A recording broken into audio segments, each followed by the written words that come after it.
Bienvenidos a Colombia, un país que deslumbra por su belleza, enamora a los que se atreven a conocer su idiosincrasia y sorprende a todos los colombianos por su baja productividad.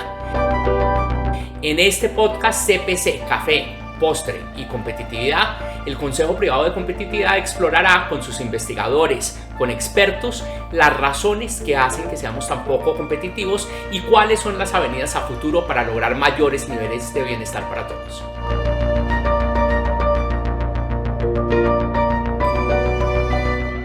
Hola, bienvenidos al episodio 7 del podcast CPC. Hoy estamos con Alejandra Martínez, investigadora del CPC. Y autora de uno de los capítulos del Informe Nacional de Competitividad, bueno, de varios, pero en esta oportunidad vamos a hablar con Alejandra del capítulo de Justicia y Seguridad. Bienvenida, Alejandra, al podcast CPC. Muchas gracias, Daniel, por la invitación y espero que les guste mucho este capítulo del podcast. Bueno, entonces, para recordarle a todos, este año el Informe Nacional de Competitividad tiene un enfoque de prospectiva donde revisamos 3 macro tendencias globales: cambio demográfico, cambio climático, cambio tecnológico, y pensamos cómo van a afectar cada uno de estos pilares de la competitividad a futuro. Y en particular también hicimos un ejercicio de visión compartida de futuro junto con expertos, con grupos focales, a través de una encuesta del CPC, que todo lo pueden consultar en la página web del CPC. Pero entonces hoy vamos a hablar del capítulo de Justicia y Seguridad. Justicia y seguridad es uno de los ejes como condiciones habilitantes, lo llamamos, que son los temas como más transversales, ¿cierto? Entonces, Alejandra es la autora del capítulo y quiero empezar preguntándote, Alejandra, sobre el sistema de justicia en Colombia. Tiene unos problemas de congestión estructurales permanentes y parece que el cambio tecnológico, digitalización, inteligencia artificial puede ser una gran herramienta para lograr descongestionarlo. Cuéntanos un poquito de qué encontramos en el informe, cuáles son los riesgos, las oportunidades y qué se viene para la justicia en términos de tecnología. Bueno, Daniel, el capítulo de Justicia y Seguridad, en lo que hemos podido investigar estos años en el Consejo Privado de Competitividad, que es algo también que muchas empresas, otras firmas también han logrado visualizar, presenta unos problemas estructurales. Uno de ellos es la congestión. El índice de evacuación parcial, que es el que mide cuántos de los ingresos de procesos a la rama se evacúan anualmente, nos muestra que en el sistema de justicia solamente de 100 procesos que ingresan podemos evacuar 82 procesos al año.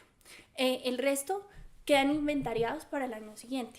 Eso nos muestra una congestión que hemos presentado por años. Solamente en el 2012 logramos evacuar todos los procesos que entraron a la rama y, digamos, se visualiza más que todo en algunas jurisdicciones.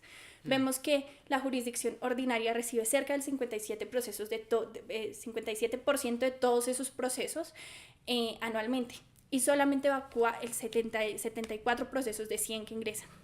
Entonces, es en esta jurisdicción en donde tenemos los mayores problemas que enfrenta el sistema de justicia. Y como tú mencionaste, desde el 2020 estamos haciendo unos cambios en el sistema, que es digitalizar la justicia, debido a todos los procesos que vimos, problemas que vimos en la pandemia, que fue que no podíamos lograr solucionar ninguno de los procesos que entraron, porque nos quedamos estancados. Pero fue un gran empuje, ¿no? En la pandemia, claro, el proceso de digitalización se aceleró y mi impresión es que estamos como yendo para atrás un poco en ese proceso. Sí, se aceleró mucho porque lo que nosotros buscábamos era que en estas coyunturas pudiéramos responder ante la ciudadanía, que ellos pudieran acceder a la justicia, que es uno de los principios básicos que tenemos a nivel del sistema de justicia. Eso es súper importante para nosotros y ahorita estamos logrando avanzar paso a paso en ese tema. Entonces se suscribió un contrato con el BID por una cantidad grande en un COMPES y eso lo que nos hizo fue empezar a avanzar con el expediente judicial.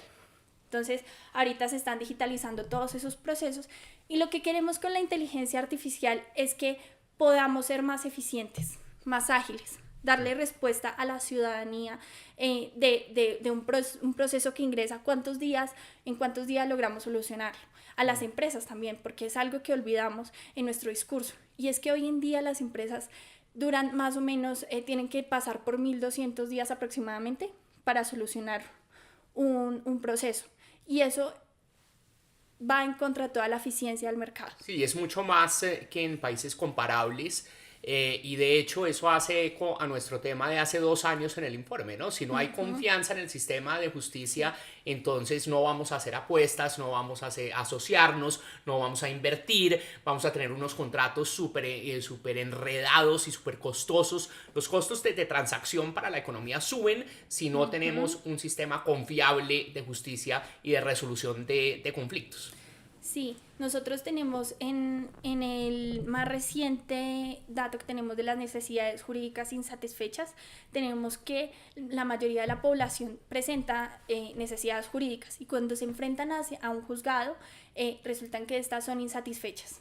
Entonces tenemos cierto área por mejorar, una oportunidad por mejorar en esa parte que nos va a permitir ser un poco más eficientes y para eso apalancarnos en la tecnología es importante. Ahorita vamos para allá, pero ya que mencionas la encuesta de necesidades jurídicas, dentro de poquito, dentro de un par de semanas, la próxima semana creo que sale la versión de este año, entonces súper invitados a usarla, es una gran encuesta que ha liderado el DNP. Y van a presentar la actualización de ese informe. Un tema importante antes de entrar en tecnología, digitalización, inteligencia artificial en particular, cómo nos puede ayudar, es también reconocer que no todo tiene que ir a la justicia y no todo tiene que llegar a un juez. Una cosa que enfatizamos en el informe también es los métodos de resolución de conflictos. Deberíamos poder tener muchas otras formas de agotar nuestra resolución de conflictos antes de que sea llevado a la justicia y eso también es parte como del descongestionamiento, ¿no? Sí, los métodos de resolución de conflictos son importantes porque como tú dices permite que aquellos procesos que puedan llevarse primero por esta vía por conciliación y arbitraje se puedan hacer. Y nos permite también descongestionar especialmente las cortes, que es donde sí vale la pena llevar procesos que deben llegar hasta estas instancias. No todo debe llegar a la última instancia posible. Y eso también habla mucho como del tema de confianza, de nuevo, de procedimientos que enfatizábamos en ese informe y también de la construcción como de capital social, ¿cierto? Tener otras formas de resolver nuestras diferencias y nuestros problemas. Sí, Estonia tiene, y yo creo que es un país muy líder en inteligencia artificial para el sistema de justicia, y es que ellos tienen un chatbot que permite solucionar, por ejemplo, aquellos problemas que nosotros enfrentamos como multas de tránsito, que no deberían ir a la justicia, se pueden solucionar fácilmente con un chatbot, y eso nos permite ser un poco más céleres en los procesos. Y nosotros también resaltamos esto el informe pasado, buenas prácticas como Estonia, que tiene esos avances. De acuerdo. Bueno, profundicemos un poquito más en qué está pasando con digitalización, con inteligencia artificial, con nuevas tecnologías, qué tipo de cosas encontramos y cuáles recomendaciones hacemos. Bueno, entonces en inteligencia artificial tiene muchos usos, pero hay que usarse de manera responsable. Y eso fue un llamado que hizo la Corte de Justicia recientemente. ¿La Corte Suprema? La Corte Suprema de Justicia hizo ese énfasis diciendo que en Colombia podemos utilizar, por ejemplo, ChatGPT, pero se debe utilizar responsablemente. O sea, como una herramienta. Como una herramienta. Pues no es el juez ahí diciendo, ChatGPT, dime cómo fallar en este caso, ¿no? No. Y de hecho la Unión Europea recomienda como utilizar, eso también lo pueden encontrar en el informe, utilizar algunos usos de la herramienta de la inteligencia artificial. Entonces se puede utilizar como búsqueda de documentos, como transcripción de todos los procesos, pero no, digamos que tenemos que tener mucho cuidado al momento de tomar una decisión a partir de la inteligencia artificial. Lo bonito de este capítulo es que es un buen ejemplo de cómo la tecnología va a ser complementaria a las capacidades humanas y va a requerir también diferentes tipos de formaciones, talentos, habilidades, formación de abogados, probablemente va a cambiar mucho, ciertos oficios que hacían los abogados más junior, los que hacían toda la parte paralegal, por ejemplo, pues eso, en vez de estar una hora en la biblioteca buscando casos, van a poder con inteligencia artificial en una hora ya tener lo que hacían en una semana, ¿no? Sí, nosotros digamos que esa inteligencia artificial resaltamos que puede ser un complemento a todas las tareas que hoy en día se pueden automatizar y que no conllevan el poner en juicio la independencia judicial de un juez. Y ahí nosotros resaltamos lo que tú mencionas, porque hoy en día uno de los problemas que tiene nuestro sistema judicial es que estamos siendo ineficientes con la mano de obra que tiene la rama judicial. La ponemos a hacer otras cosas muy diferentes que no nos permiten avanzar a resolucionar un conflicto, sí, a darle solución a un conflicto, sí, y esto puede tener digamos, ese problema que tenemos hoy en día, que es que no estamos siendo eficientes. Es una gran oportunidad entonces de reasignar el talento y los recursos hacia los mejores usos, ¿cierto? Es liberar una cantidad de horas hombre que pueden reemplazarse con inteligencia artificial y usar mejor nuestra capacidad de análisis, de síntesis, de nuestro criterio, también criterios éticos van a ser importantes ahí para usar esa información, ¿no? Pero entonces, súper interesante en los temas éticos. ¿Hay alguna reflexión importante que queramos contar? Sí, cuando se utiliza la inteligencia artificial para tomar una decisión, tenemos que enfrentarnos que la inteligencia artificial puede tener sesgos, sesgos que en algún momento aprendió y puede generar sesgos al momento de tomar una decisión a partir de estas herramientas, que son muy útiles, pero se deben tomar con responsabilidad, con ética, garantizando que tengamos una independencia judicial en todo el proceso de litigiosidad. Sí, de acuerdo. De manera que nosotros podamos garantizar que esa decisión fue justa, sin tener algún prejuicio antes de dar la solución al problema. Al caso, sí. Al caso. Sí, recuerdo hace 10 años cuando salió como el primer ejemplo de inteligencia artificial, pero era súper rudimentario, era una cuenta en Twitter, que era con inteligencia artificial y la pusieron ahí para que aprendiera de todo lo que oía, ¿cierto? Y pues todos los neonazis y gente horrible empezó a bombardear a esta cuenta con esa visión. Y me acuerdo que la cuenta se volvió horrible, se volvió una cuenta neonazi, básicamente, ¿no? Entonces es un ejemplo extremo, obviamente, pero es precisamente el ejemplo de, bueno, la inteligencia artificial va a coger la información que está disponible con todos los sesgos existentes del pasado, ¿cierto? Entonces es un gran reto de cómo lograr superar esos sesgos del pasado para no llevarlos hacia el futuro con las herramientas, ¿no? Y recientemente tenemos un caso en un país que tenía un programa de transferencias monetarias y se asignaba con inteligencia artificial. Después el gobierno se dio cuenta que habían muchas quejas porque no se le estaba dando a cierta población a cierta población. A la población elegible. Elegible. Entonces, al revisar se dieron cuenta que la inteligencia artificial tenía sesgos de racismo y por eso no estaba asignando también a estas personas dentro del programa. Eso genera mucha desigualdad. Sí. Por eso es que a partir de ese momento y de esa experiencia, ese gobierno dictaminó... ¿En qué país fue? ¿No recuerdas? No. Vamos a buscar, les quedamos debiendo el país, pero en el informe encuentran mucha información sobre los casos que estamos contando. Sí, a partir entonces de ese momento el gobierno dictaminó que se debía tener mucha ética al momento de dejar que la inteligencia artificial hiciera esa tarea tan importante que es asignar esos recursos monetarios a las personas. Sí, es gran herramienta para eficiencia del Estado, además de justicia propiamente dicho, sino más ampliamente para eficiencia del Estado.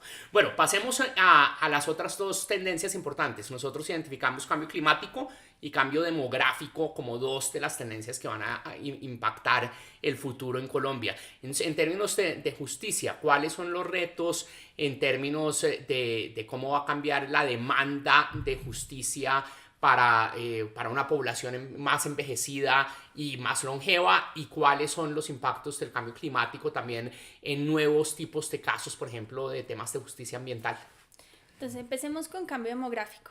Y esto fue un dato que dimos en la presentación, es que en 2023 la persona promedio tenía 24 años. en 2050 la persona promedio va a tener 43 años. Eso va a cambiar las dinámicas de las necesidades jurídicas de las personas. Seguramente van a requerir mayores demandas de servicio de salud, mayores demandas de servicio de pensiones, y eso cambia las necesidades que llegan al sistema de justicia, y debemos estar preparados para esos cambios. Debemos tener personal que sea más especializado en esos cambios, que podamos darle prioridad a unos temas que a otros.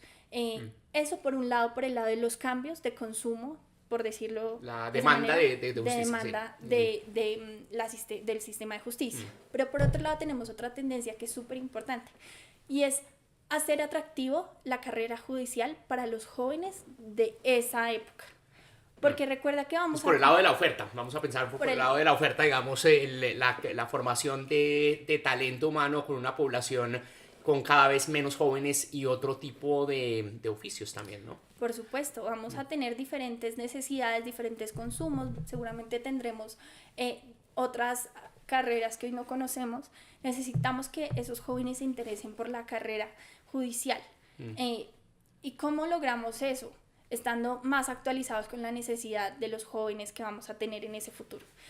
Pero adicional, recordemos que nuestra población va a ser más envejecida y vamos a tener, nuestra esperanza de vida aumentará para esa época. Eso quiere decir que seguramente tendremos personas que son de mayor edad en toda la rama judicial.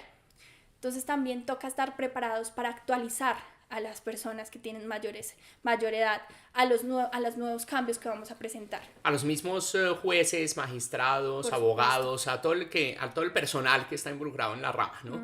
Sí, gran reto también para las facultades de Derecho, ¿no? De cómo van y para la misma rama con sus cursos para jueces, sus cursos de formación, capacitación para el Consejo Superior de la Judicatura en particular, pues va a ser un reto importante, ¿no?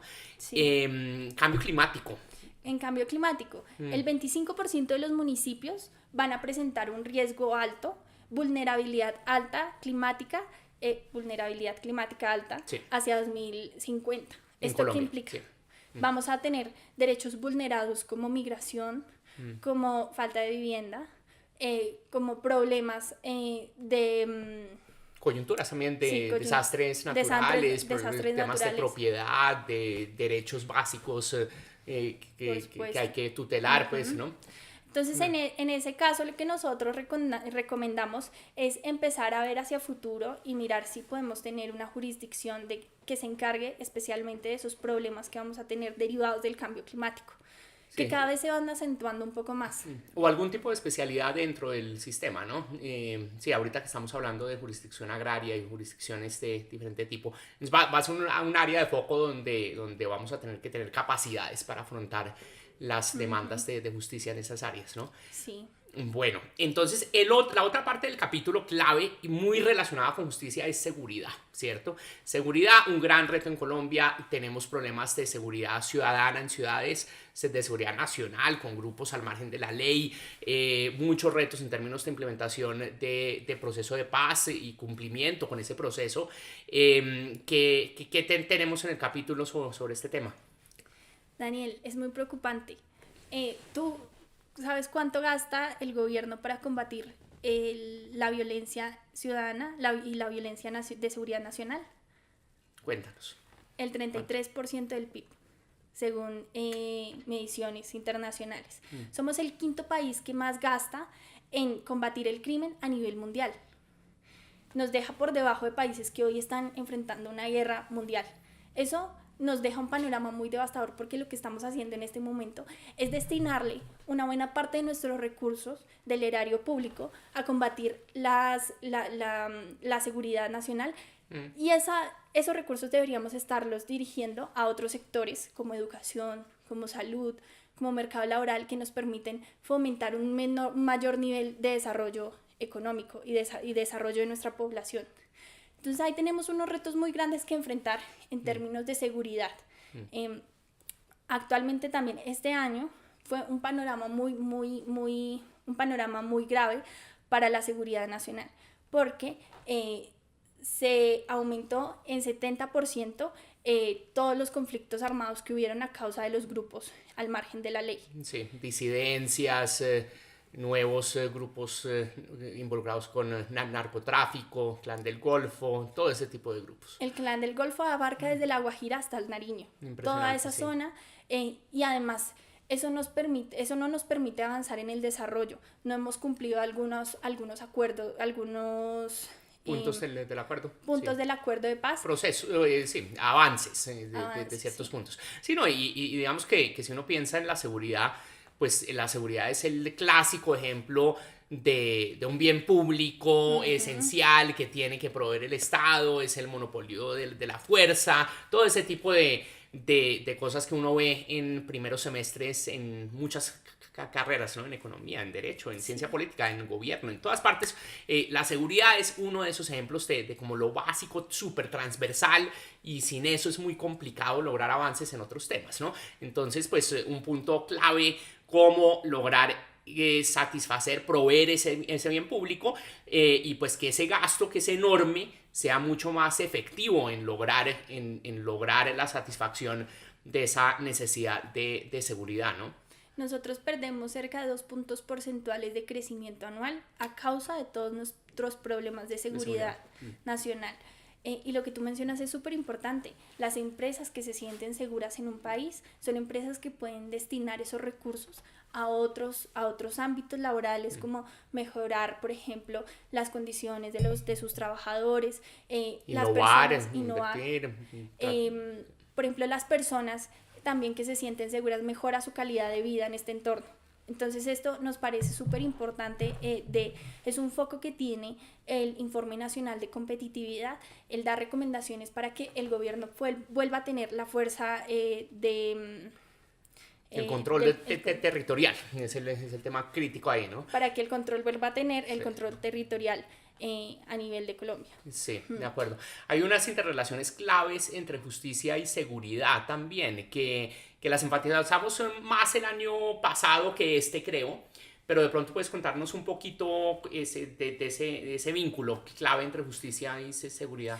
El vínculo entre justicia y seguridad es que tenemos todo un proceso desde que se comete un acto hasta que se judicializa. Se judicializa, sí. Y hasta que se vuelve a resocializar a la persona al ámbito laboral. Empecemos desde cuando se empieza a hacer el acto que lleva todo su proceso judicial. Entonces, tenemos todo un proceso en donde la fiscalía tiene que hacer una investigación, luego pasa a medicina general, luego pasa a los jueces. Actualmente, la fiscalía pierde 5 de cada 10 casos que ingresan al sistema que ellos tienen a cargo. Eso genera impunidad. Y la impunidad es algo que va a tener efectos en la confianza que tienen las personas en todo el proceso judicial. Entonces necesitamos fortalecer ese proceso de investigación a cargo de la Fiscalía General de la Nación y de la Policía. Posteriormente ya pasamos como a todo el proceso judicial y pasamos cuando la persona ya está en todo su proceso de resocialización. Sí. Entonces tenemos muchos procesos de resocialización que al momento en que ellos... Y está la parte carcelaria, la parte punitiva, digamos, ¿no? En la parte punitiva tenemos muchos problemas como hacinamiento carcelario. En la pandemia teníamos que estaban en los centros, en las URIs de los policías. Eso generó mucho hacinamiento carcelario en estas URIs, que son URIs que no están equipadas para eso. Tener. Exacto. Entonces, es súper importante que nosotros también tengamos, a pesar de que la cárcel no sea el único o la única medida de castigo, tengamos infraestructura para tener a estas personas con todas las condiciones que deberían tener, garantizando sus derechos humanos. De acuerdo. Pero resaltamos que la cárcel no es la única medida de castigo. Súper importante eso. No todos los casos, los casos deben llegar hasta la cárcel. Hay algunos que son menos graves, que pueden tener otras alternativas diferentes, como servicio social, como casa por cárcel. Multas, hay otro tipo de castigos, pues. Sí. Mientras que hay otros que sí deberían estar, digamos, castigados por ese medio. Sí. Pero en Colombia nosotros tenemos como pena máxima 50 años y lo que se recomienda a nivel psicológico son 20 años de cárcel máximo. ¿En serio? Ok. Porque puede tener consecuencias en la forma en cómo después, al volver a la sociedad, puedes socializar. Toda la parte de resocialización, sí. Sí. Bueno, y ahí hay retos súper interesantes, importantes de política pública, donde podemos ser mucho más creativos con sistemas como de pago por resultados para resocialización que han sido muy efectivos en el Reino Unido, por ejemplo, ¿no? Donde hay todos una serie de programas con unos proveedores de servicios de resocialización en cárceles a los que se les paga por ese servicio de acuerdo a la efectividad de lo que hacen, ¿no? Entonces hay muchos ejemplos bonitos de cosas que se pueden hacer ahí, pero clave pensar articuladamente en esa relación, en toda la cadena, como dices tú, ¿no? Desde el momento en que hay un problema en el ámbito de la seguridad hasta que se judicializa y todo el proceso de resolución del caso y de resocialización, ¿no? Entonces, retos importantes también a nivel de ciudades. Alejandra también es miembro del equipo de índices del Consejo y en los índices subnacionales también tenemos este énfasis en los temas institucionales de seguridad, de justicia, enfocado particularmente en ciudades y departamentos, y ahí también vemos pues que es un pilar súper importante de la competitividad regional. Sí, tú mencionabas como esos programas y buenas prácticas que tenemos sobre resocialización, y algo para destacar en lo que el Consejo ha hecho mucho énfasis es en formación dual. Tenemos en Colombia un programa de formación dual que también le da una segunda oportunidad a los jóvenes que en algún momento de su vida terminaron siendo castigados y yendo a la cárcel. Y esto es un programa súper bueno porque nos permite que estas personas vuelvan a la vida. Son personas que son jóvenes y que tienen un futuro por seguir. Por delante, sí. Y siempre tenemos segundas oportunidades. Y eso es un programa de formación dual que también podemos destacar en este espacio. De acuerdo. Bonito. Y en las ciudades también hemos visto que hay algunas ciudades que tienen mayores problemas de seguridad. Nosotros tenemos en los índices de competitividad, tenemos, por ejemplo, eficiencia de la justicia, tenemos, por ejemplo, homicidios, secuestros. Hay una cantidad de indicadores súper útiles rastreando, monitoreando las 32 ciudades capitales y los 32 departamentos y Bogotá, ¿cierto? Claro. Y por ejemplo, esto nos permite también, a partir de esos datos que tenemos, de esos datos duros que están en la página que tenemos, poder identificar cuáles son esas oportunidades de mejora en términos de seguridad y justicia en cada uno de los departamentos y ciudades capitales. Súper importante y clave pensar que las soluciones a los temas de competitividad no son solo a nivel de grandes políticas nacionales, sino también a nivel de colaboración público-privada en las ciudades, en los departamentos a nivel local, con las universidades, con la sociedad civil, con el sector privado. Entonces creo que ese es un mensaje bien bonito. Y enfatizar para ir cerrando, Alejandra, muchas gracias, ir cerrando que realmente, pues como Alejandra mostró, hay una interrelación súper importante entre sector educativo, justicia, seguridad, mercado laboral, sector privado. Hay que empezar a pensar en las interacciones entre todos estos temas y eso es parte de la visión pues, de los índices, obviamente, y del Informe Nacional de Competitividad. Entonces, muchas gracias, Aleja, por acompañarnos hoy. Felicitaciones por ese gran capítulo. Súper invitados a consultar el capítulo de Justicia y Seguridad en el Informe Nacional de Competitividad 2024-2025. Todo disponible en nuestra página web compite.com.co. No, Daniel, muchas gracias por la invitación y solo quiero despedirme con un mensaje.